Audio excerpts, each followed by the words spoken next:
Assalamualaikum warahmatullahi wabarakatuh. Baiklah, kembali bertemu saya, Zulfiani. Kita akan membahas desain pembelajaran sains, yakni structure inquiry dan open inquiry. Baiklah, kita akan memulai dengan satu informasi yang penting, ya, di mana siswa ternyata mampu memberikan respon terhadap satu aktivitas inquiry. Namun sebelum ini kita bahas, penting kiranya kita sama-sama melakukan refleksi, ya, bahwa mengajarkan sains yang efektif tentu kita juga perlu memahami bagaimana sains dipelajari oleh siswa. Sains tentu dipelajari sebagai bentuk pertanyaan sederhana yang memerlukan jawaban yang logis. Jawaban logis ini dikemas dalam rangkaian kegiatan sains di lingkungan, dan sekolah adalah salah satunya lingkungan positif yang dapat membantu siswa menemukan jawaban sederhana. Jawaban sederhana itu tentu saja melalui serangkaian kegiatan belajar sains yang menarik, yang menjadi pengalaman yang berkesan bagi siswa.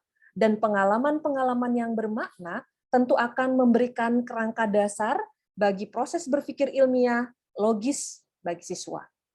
Kita sebagai pengajar, ya, guru tentu memiliki posisi sentral untuk mendampingi siswa dalam satu seri kegiatan ilmiah yang konstruktif. Dan pengalaman pembelajaran yang efektif dapat dirangkai dalam setting terencana. Tadi tema kita adalah tentang inquiry terstruktur, dan ataupun dalam setting penuh tantangan atau yang kita kenal dengan istilah unstructured atau open inquiry. Baiklah, kita akan melihat bagaimana respon siswa ketika ditanya tentang aktivitas inquiry. Setidaknya ada 5 pola jawaban, ya. Yang pertama, mereka mengatakan bahwa aktivitas inquiry sangat relevan dengan praktikum, begitu ya. Yang kedua, mereka mengatakan inquiry itu lebih banyak mencari tahu sendiri. Yang ketiga, pertanyaannya itu biasanya esai. Yang keempat, guru tidak memberi penjelasan sebanyak yang biasa guru lakukan seperti ceramah. Yang kelima, siswa lebih ditantang untuk mempresentasikan solusi dari praktek yang dilakukan. Baiklah, setelah kita melihat 5 pola jawaban tersebut, mari kita sama-sama melihat beberapa konseptual terkait dengan perbandingan model inquiry based dan traditional science dalam National Science Teacher Association. Setidaknya ada 5 ya yang membatasi untuk bisa melihat perbedaan inquiry based dan traditional science. Dalam inquiry based science tentu di sini fokusnya di siswa, ya. Siswa yang aktif, guru yang memandu, dengan demikian fokusnya pada student center. Berbeda pada traditional science, ini titik fokusnya, modelnya lebih mengarah kepada ceramah dan kerja individual.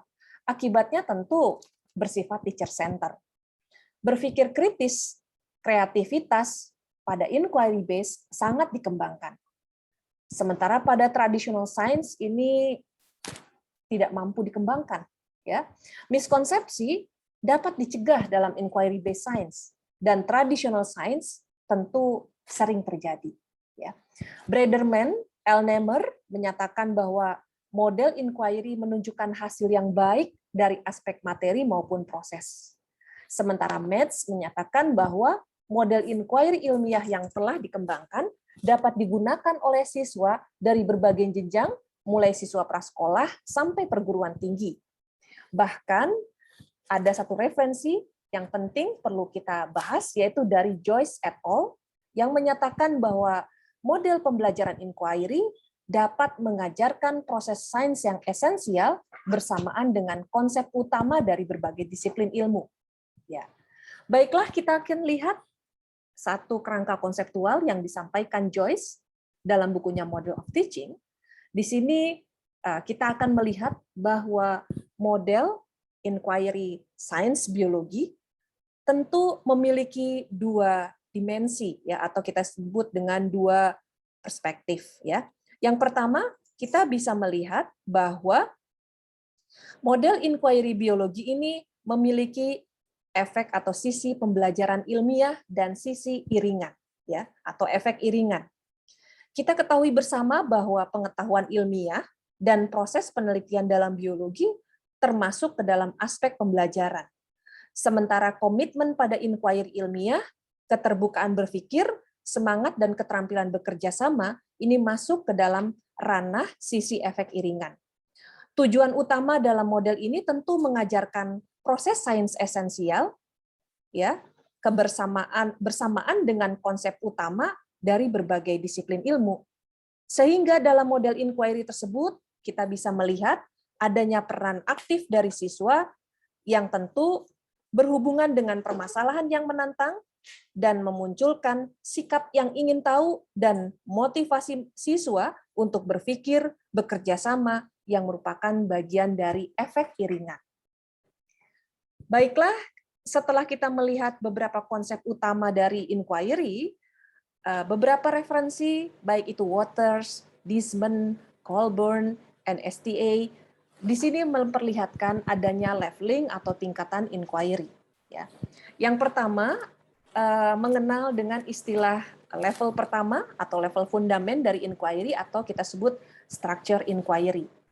Level selanjutnya, kalau ini diibaratkan sebagai anak tangga, adalah guided inquiry, dan level ketiga adalah unstructured atau open inquiry. Ya.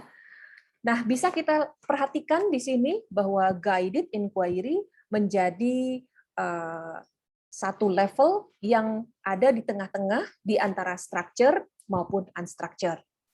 Dalam structure inquiry, yang pertama yang menjadi pembeda adalah bagaimana guru memandu pembelajaran. Ya, pada structure inquiry tentu sangat dominan atau tinggi dibandingkan pada pembelajaran yang lebih tinggi atau yang kita sebut dengan open inquiry, di mana bimbingan guru sangat rendah. Ya. Kemudian yang kedua adalah kemandirian. Ya. Kemandirian siswa pada structure inquiry di level yang terendah itu tentu saja kemandiriannya itu tentu sangat rendah, ya. Sementara pada level yang tertinggi kemandirian siswa sangat dituntut, ya. Baiklah, kita akan lanjutkan. Pelevelan itu juga dapat dilihat dari bagaimana proses intelektual yang terjadi dan bagaimana keterampilan itu sangat dikerahkan pada structure inquiry. Ini tentu saja sangat rendah levelnya, dan semakin ke guided meningkat, dan paling tinggi itu adalah pada open inquiry atau unstructured inquiry. Demikian halnya juga bagaimana penggunaan teknologi. Semakin tinggi level inquiry, tentu ini semakin tinggi. Nah, yang membedakan pada guided inquiry tentu pada guided ini bimbingan guru ataupun level proses berpikir, penggunaan teknologi ini ada pada posisi yang 50-50, ya. Sehingga seorang pengajar tentu akan lebih bijaksana dalam mengajar, tentu mempolakan dengan level structure, kemudian berpindah ke guided dengan memberikan kebebasan sebesar 50% kurang lebih, ya, sehingga siswa dapat diberikan kesempatan untuk dapat mengembangkan proses berpikirnya, kemudian kemampuan untuk mencari alternatif dan kreativitas, bahkan kemandiriannya, sampai ke level yang tertinggi. Ibu Bapak dapat mencoba pada level open inquiry, di mana betul-betul siswa dapat diberikan kebebasan dalam bereksplorasi dan dalam mengajukan alternatif penyelesaian masalah. Baiklah, di sini kita bisa melihat perbedaan structure dan open inquiry. Ya, saya membuat dua ekstrim, ya, baik itu struktur dan open inquiry saja.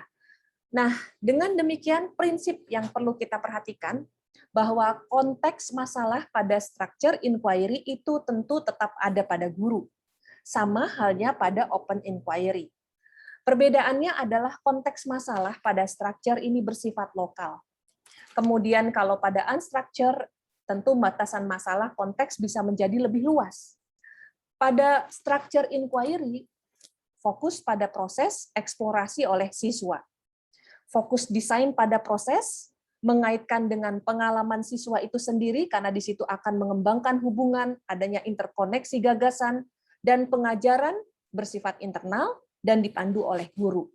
Bantuan ataupun scaffolding terjadi pada saat proses. Structure inquiry ini biasa dilakukan oleh siswa pada saat melaksanakan praktikum hari ini, ya. Sehingga structure inquiry ini layaknya seperti buku resep, ya, yang di mana siswa mengerjakan seluruh instruksi yang ada pada modul ataupun LKS ataupun LKPD. Nah, itu adalah salah satu contoh structure inquiry. Sementara kita akan melihat di sisi yang lain, ketika siswa sudah terbiasa bekerja secara efektif, bekerja secara ilmiah, mengetahui prinsip-prinsip sterilitas, kalau memang mereka mempelajari tentang praktikum fermentasi, mikrobiologi, dan lain sebagainya, dapat bergerak ya ke guided dengan cara diberi bimbingan, ya bimbingan yang dilepaskan 50%, walaupun konteks masalah bisa tetap ada guru di guru itu sendiri. Namun solusi baik itu prosedur ya penyelesaian masalah itu dapat diserahkan kepada peserta didik. Nah, naik ke open inquiry, di sini tantangannya terjadi. Di sini tantangan batasan masalah menjadi luas, desainnya lebih berfokus pada produk. Kemudian pada inquiry akan kita perhatikan nanti dapat memproduksi pengetahuan dan aktivitasnya akan bermakna. Karena dalam open inquiry, peserta didik diberi kesempatan untuk dapat mengeksplorasi dan dapat mengajukan alternatif solusi, dan di sini tentu akan melahirkan informasi-informasi baru yang bisa jadi pada awalnya tidak ada. Pengajarannya bersifat eksternal ya, pengubahan konsepnya bersifat eksternal dalam arti faktor-faktor yang ditemukan dalam proses berinquiry itu akan menjadi faktor yang mempengaruhi perubahan konsep itu sendiri dan direfleksikan oleh siswa. Kemudian scaffolding ini ditentukan saat produk direncanakan. Jadi dalam open inquiry, titik tekannya adalah ketika mereka diberikan kebebasan untuk menemukan penyelesaian masalah, tetapi mereka tetap melakukan negosiasi di awal saat produk itu direncanakan, sehingga mereka tetap mendapatkan setidaknya arahan, karena dalam pembelajaran tentu peran guru masih menjadi sentral, ya, sangat penting, ya. Baik, demikian yang bisa saya sampaikan. Terima kasih. Assalamualaikum warahmatullahi wabarakatuh.